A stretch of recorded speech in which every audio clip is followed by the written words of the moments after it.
I could see the sky and the clouds off in the distance, and I saw a light. It looked like a sunburst behind the clouds. I focused on the light, and the light came closer to me. And as it did, I thought, did I just pass over? Believing in God's healing is a journey of faith and trust, and is unique to each individual. These two sisters, who were separated and estranged from each other for years, reunited after terrifying life events. Through a strong faith in God, divine intervention, sisterly love, spiritual messages from heaven, and supernatural events, miracles and blessings unfolded. Their story begins in the year 2020, when Jenny was diagnosed with end-stage renal failure, a hereditary condition called polycystic kidney disease, for which there is no cure. Attempts at a dietary change to stabilize her physical decline and failing health eventually was not successful. The polycystic kidney disease was too advanced. The final diagnosis for survival was to immediately begin a lifetime of dialysis or a kidney transplant. This is their story. It was May 2022, and I was feeling broken and in a weak place. Every month of labs and doctor appointments, I would find out just how sick I really was. On a Sunday afternoon, I began fasting and prayer in search for an answer. I felt the need to begin releasing all my fears and disappointments and worries, doubts, anxieties, depression, feeling of not being worthy, and sin at the Father's feet. Then I began to bind back to my soul God's love, worthiness, pure of heart, peace, forgiveness. I sat down on the couch and I began to give praise to Him for cleansing my soul. And I immediately felt the need to reach for my Bible. And my Bible was on the end table next to the couch where I was sitting. It slipped out of my hands and fell to the floor. And I reached down to pick it up. The Bible had opened up to Proverbs. It was chapter 3, and the verses 5 through 6 were highlighted in red and kind of jumped out at me. So I read it. It says, "Trust in the Lord with all thine heart, and lean not unto your own understanding. In all the ways acknowledge Him, and He will make your path straight." Then I noticed a piece of paper that had fallen out of my Bible. So I reached and got it off the floor, and I picked it up and turned it over, and this is what it said. It said, "Jenny, my name, fair lady." It says, "Trust in the Lord with all thine heart, and lean not unto your own understanding." Proverbs 3:5.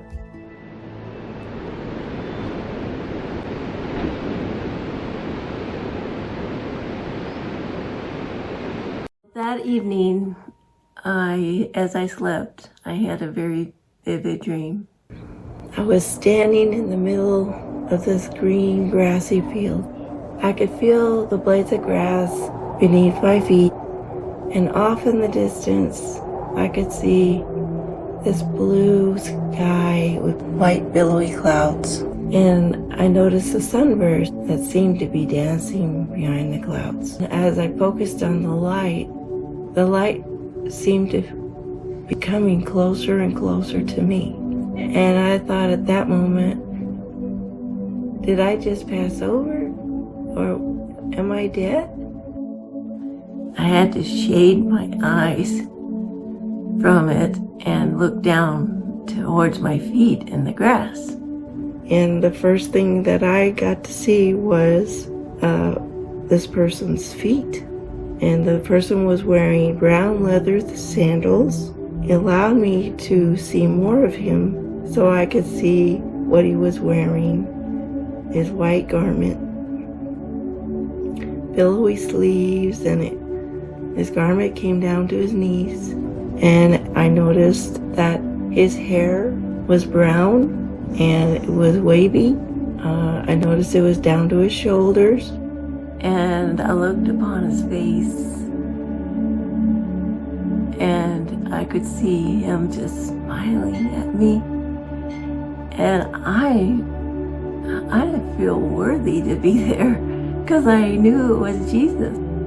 But he didn't make me feel that way. He made me feel like I could just feel his love coming off of him towards me.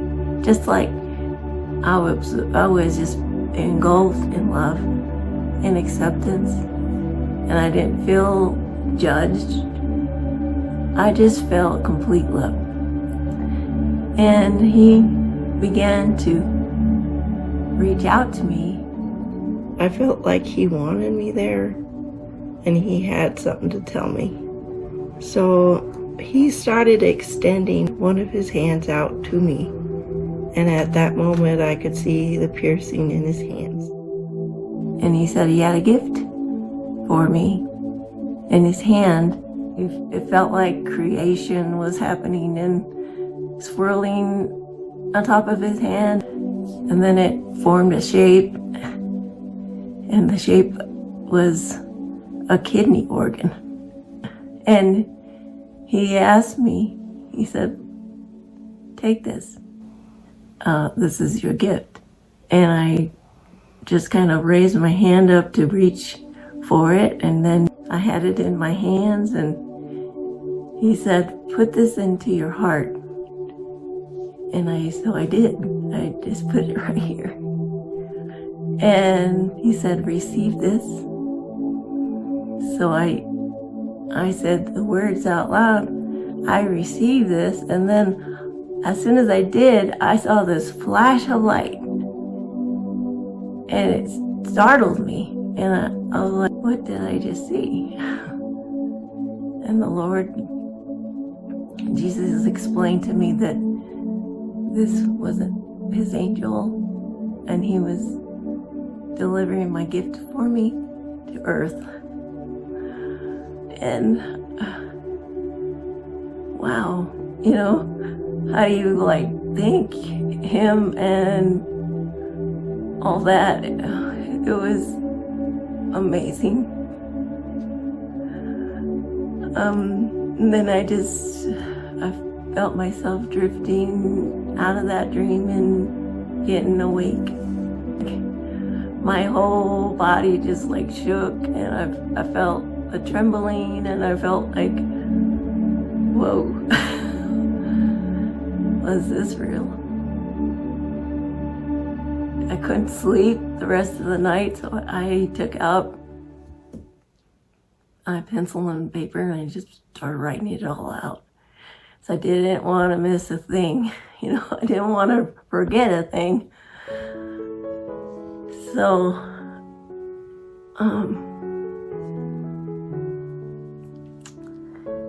and so the next morning, I'll wake up and tell my husband all my dream, because I had written it down, so I had it all in front of me, this is what happened, and it's amazing. And he was just like, wow, this is good news. So I noticed on my nightstand, my phone was all lit up with messages.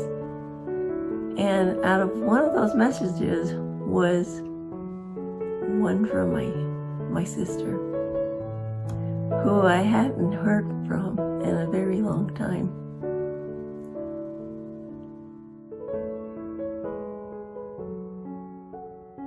The very next day, God's plan began to unfold. Jenny was surprised to notice a missed phone call and message from her older sister Linda.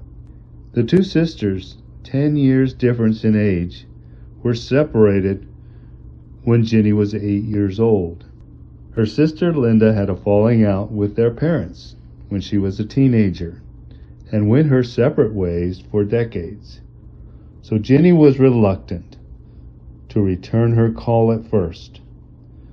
But Jenny's husband encouraged her to call her sister back. When I was 8 years old, my sister ran away from home, and my parents had the police look for her and bring her home.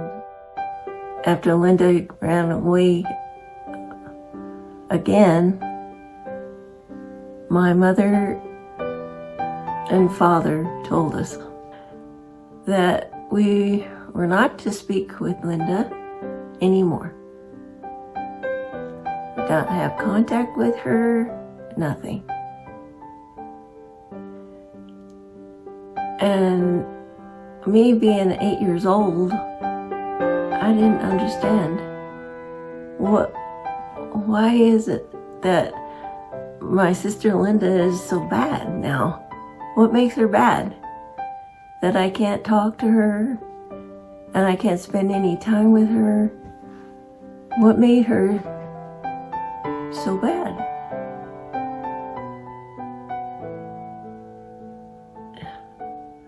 My mom was a strict disciplinary person, and we didn't want to test her, so we complied to her wishes, And so when I was grown and I had, a family of my own, my mom would continue to tell me, just don't, if your sister contacts you, you shouldn't respond, or shouldn't help her, or you shouldn't talk to her, which kind of broke my heart, be honest, because I had a sister, but I didn't really have a sister. Not really.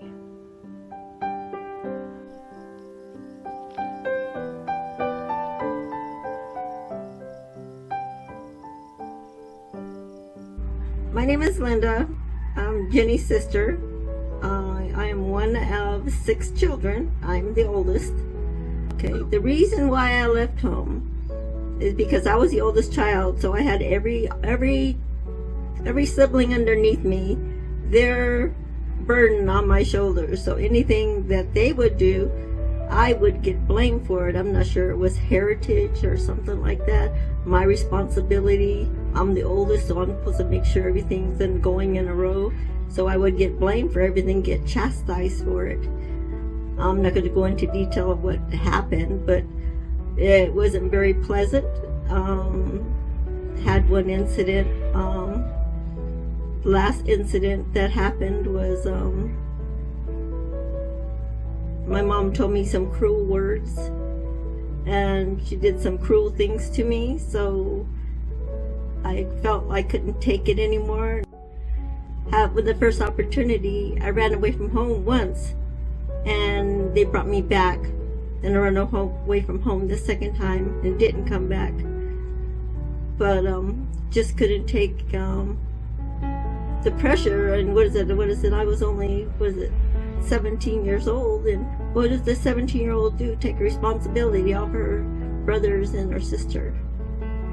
I thought that was parents' job. So I was a lost soul for a long time after I left home, because I didn't know anything about life. I didn't know I knew how to clean, good. Didn't know how to cook, didn't know how to wash clothes. I knew how to take care of a kid because I had to help take care of Jenny, and understood that part, but I didn't understand the concepts of life itself or what life had entailed for me. So I picked a lot of bad choices.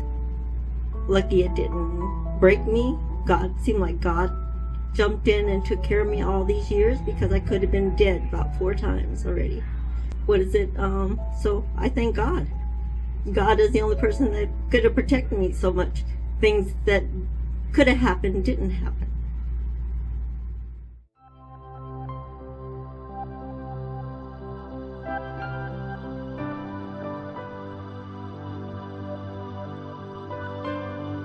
Linda's daughter Ursula happened upon a comment that her Aunt Jenny had posted on Facebook.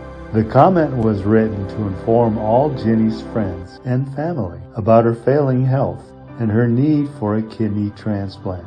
On a normal basis, this is not something Jenny would share, but she was consoled by her nurse at the Mayo Clinic to reach out to everyone she knew to ask if someone would be willing to step up to be a kidney donor for her.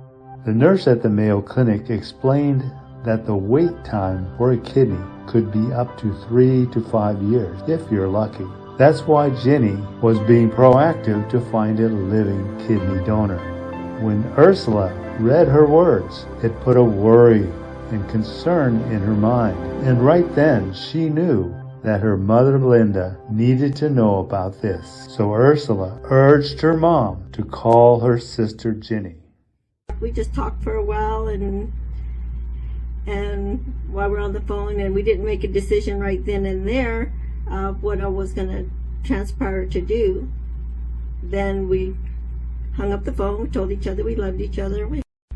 I went to sleep that night, and I was sleeping. I knew I was sleeping pretty good. It was that I was dead asleep, and all of a sudden I heard somebody yell, "Help it," real loud.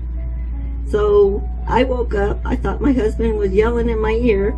So I looked up, and he was snoring over there. So I knew he didn't do it. So I thought about it a little while, and I laid my head back down, go to sleep. And then I woke up the next day, and I says, So I called Jenny. So we were talking about it, and I said, I offered to donate my kidney. And Jenny started crying. And God told me to help you. So I said, we have to go through this journey and figure out how to do it. So when Jenny told me about her dream that she had, she said she had it around May or so, before I even found out about her kidney. So that would actually gave me an inspiration that God was already talking to her, that somebody was going to reach out to help her with the kidney. And when I found out my blood type, I was more assured, because my blood type actually matched Jenny's blood type. So that gave me more of a reassurance as to me being a match, and me being that person to help save her life, which I feel that she's most deserving. When I heard Dr. Shu tell you what was wrong, as far as being in stage 5, I was devastated personally, because I mean, I could see stage 2 or 3, but stage 5 was the last stage. When I heard your sister wanted to donate a kidney, that was great news. You know, my mind was thinking over time about, you know, the related, the blood and the DNA and everything was going to match up a lot closer than a stranger. You know, we did kind of go through it with Jenny's brother, who had a kidney transplant, but he had it from somebody donated when they passed away. So, but I thought this was even a better match. But my concern was, does her sister Linda have this disease? So that was we had to make sure that we weren't going to jeopardize her health either. So that was my concern.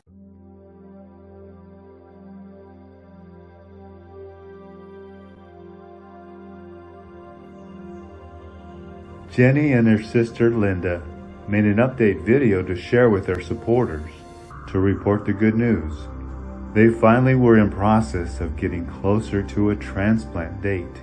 A nurse from the Mayo Clinic Transplant Hospital called them to schedule their medical tests that would determine if they were fit for surgery and to determine if Linda would be a match for Jenny.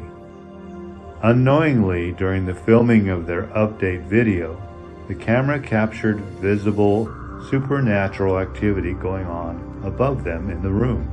There were white orbs flying around the room, an unusual white cloudy mist that begins to form on the ceiling above their heads, while Jenny and Linda are totally in focus. The week that we went to Mayo Clinic, sometimes you have little in-between times you can, take it easy. And I was looking at our video we made because I hadn't seen it played back yet. I was just seeing it for the first time. Basically, I was just watching us and kind of hearing us a little bit. But I noticed on the top of the screen, there was something going on, which, was a little unusual. I thought something was wrong with our camera at first. And so I played it all the way through, and then I thought, at the end of the day, I knew Linda and I were going to be in the same building, the same floor, and, but we were doing different tests, but we would be together. So I kind of looked, I said, Linda, take a look at this. What do you think? And she said, oh my goodness, there's angels. There's angels around us when we were talking, and we didn't even know it. So we have the footage, so if you want to make, an evaluation of it yourself, you can. But this is what we caught on film. In the video, it seems like you can definitely see that in a room with the blinds drawn and the light off, except for maybe whatever light is coming off of the filming device, maybe it's a phone. But you can see that there's definitely little sparks of light that seems to be drifting and changing direction, and also a growing mist or haze in the top right corner. You can see where there's puzzles on the shelf, and you can see, and also a growing mist or haze in the top right corner. You can see where there's puzzles on the shelf, and you can see that that clarity is diminished by that haze or mist that seems to be forming. And but then at the same time, you can see that the picture clarity between my mom and Linda it is very clear throughout the whole video. And I can't say I know exactly what's going on there. It would seem that that the Lord is pleased with them being together and being obedient. And I think that just shows that God is for us, and He's happy when we're doing the things that lead to life for His glory.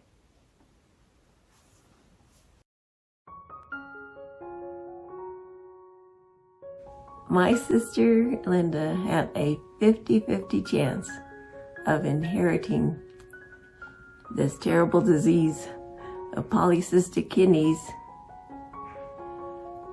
and she did not inherit this gene.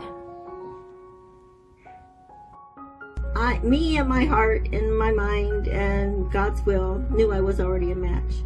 because me and my sister look, well, you see us, we look sort of like, we're kind of the same body frame. She's a little taller than me, but I'm the oldest, but I don't know how I got the shortest. But she would ask me during the process if I'm sure if everything's gonna match, because we had so many times we take tests and then they said we need to take another test and another test. The process took a whole year to go through. They are very kind, and I had a nurse at the Mayo Clinic, and they were excellent because everything they did, they explained to you before they did it. So I was prepared when I did go take the test. The Kidney Foundation would ask me, do I have a change of heart? Am I sure I want to go through with all this? And I said, yes.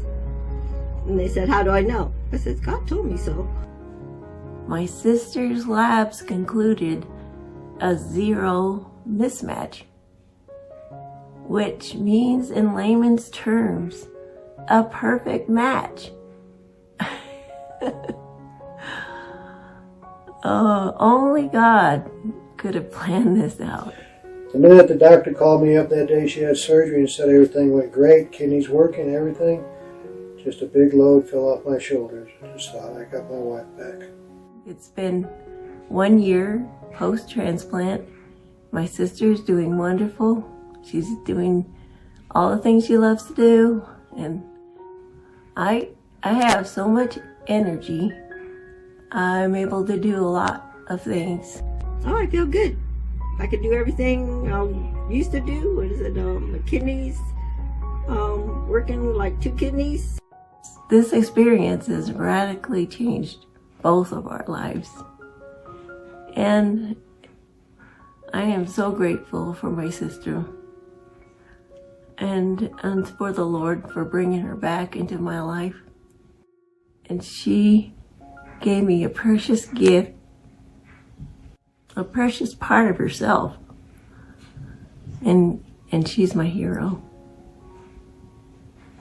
I do now have a solid, good relationship, which I thank God for. I think God put that on my path. What they say, what first was it? What first comes last and last comes first. So I think my last came first finally in relationship ways.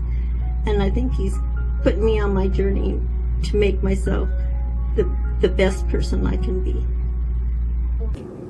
I don't think Linda really realizes that I really consider her an angel. She didn't even hesitate to offer her kidney to her sister. It's very profound to hear that your sister, after hearing her dream and finding out what it meant, wow, that's very great to see, to hear her obedience to the Lord and laying down her life in order to give you life. And that just reminds me of a scripture in the Bible, that Jesus says, what greater love a man has for his brother than to lay down his own life for him. Of what your sister has done is just a mirror image of that scripture. That's truly amazing.